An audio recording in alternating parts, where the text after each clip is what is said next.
Luke 14. And it came to pass, as he went into the house of one of the chief Pharisees to eat bread on the Sabbath day, that they watched him. And behold, there was a certain man before him which had the dropsy. And Jesus answering spake unto the lawyers and Pharisees, saying, Is it lawful to heal on the Sabbath day? And they held their peace, and he took him, and healed him, and let him go. And answered them, saying, Which of you shall have an ass or an ox fallen into a pit, and will not straightway pull him out on the Sabbath day? And they could not answer him again to these things.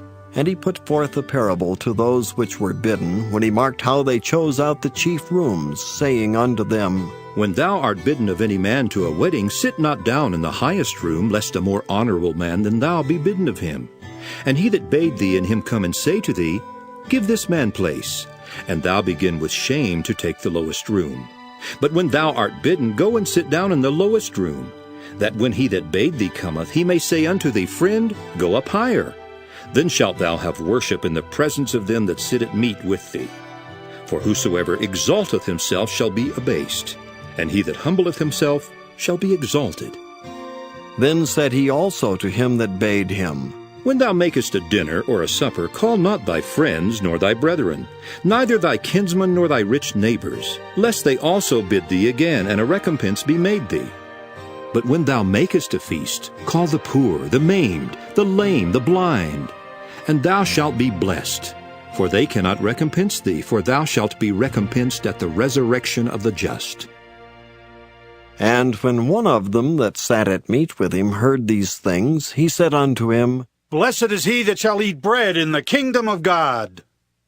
Then said he unto him, A certain man made a great supper, and bade many, and sent his servant at supper time to say to them that were bidden, Come, for all things are now ready.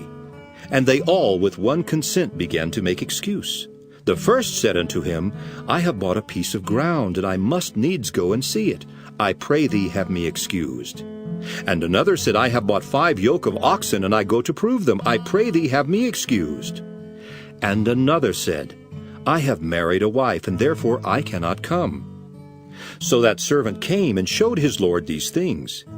Then the master of the house, being angry, said to his servant, Go out quickly into the streets and lanes of the city, and bring in hither the poor, and the maimed, and the halt, and the blind. And the servant said, Lord, it is done as thou hast commanded, and yet there is room. And the Lord said unto the servant, Go out into the highways and hedges, and compel them to come in, that my house may be filled. For I say unto you that none of those men which were bidden shall taste of my supper.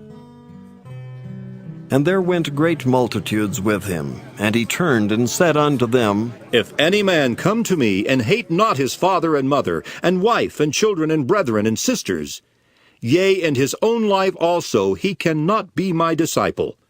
And whosoever doth not bear his cross and come after me cannot be my disciple. For which of you, intending to build a tower, sitteth not down first, and counteth the cost, whether he have sufficient to finish it? Lest haply after he hath laid the foundation, and is not able to finish it, all that behold it begin to mock him, saying, This man began to build, and was not able to finish. Or what king, going to make war against another king, sitteth not down first, and consulteth whether he be able with 10,000 to meet him that cometh against him with 20,000? Or else, while the other is yet a great way off, he sendeth an ambassage, and desireth conditions of peace. So likewise, whosoever he be of you that forsaketh not all that he hath, he cannot be my disciple. Salt is good, but if the salt have lost his savour, wherewith shall it be seasoned? It is neither fit for the land, nor yet for the dunghill, but men cast it out. He that hath ears to hear, let him hear.